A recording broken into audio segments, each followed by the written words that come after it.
visi itu kalau saya menyebutkan 1579.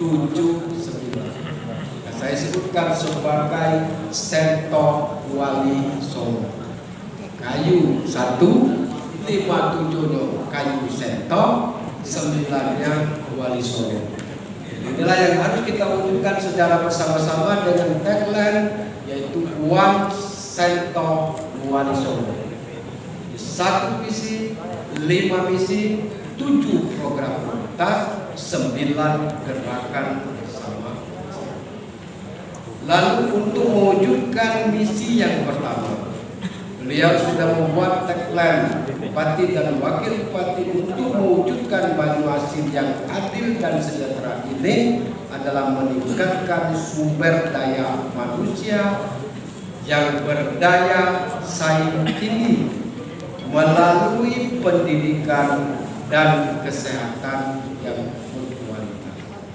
Maka untuk mewujudkan ini, beliau membuat program prioritas unggulan yang dinamakan yaitu Banyuasin Cerdas dan Banyuasin Sehat.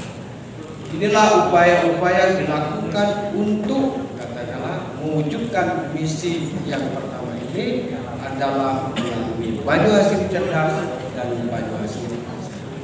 Nah, inilah salah satu yang mungkin kita perlu implementasikan di dalam RPJMD, bagaimana secara teknisnya, sebagaimana cara sistematisnya untuk mewujudkan sumber daya manusia yang berdaya saing tinggi ini melalui kita bersama-sama untuk meningkatkan kualitas pendidikan dan kualitas kesehatan melalui program Banyuasin Cerdas, Banyuasin Sehat. Itu adalah kaitan 1 misi, 2 program prioritas. Kalau kita untuk mewujudkan ini, maka gerakan yang harus kita lakukan secara bersama-sama dengan masyarakat maka diistilahkan dengan si manis. Si manis adalah siswa membaca dan menulis. Inilah yang akan kita jabarkan, siswa membaca dan menulis ini melalui dinas pendidikan apa yang akan strategi kita lakukan. Tidak mungkin ada SOP yang mengatur setiap sebelum proses belajar mengajar siswa diwajibkan untuk membaca.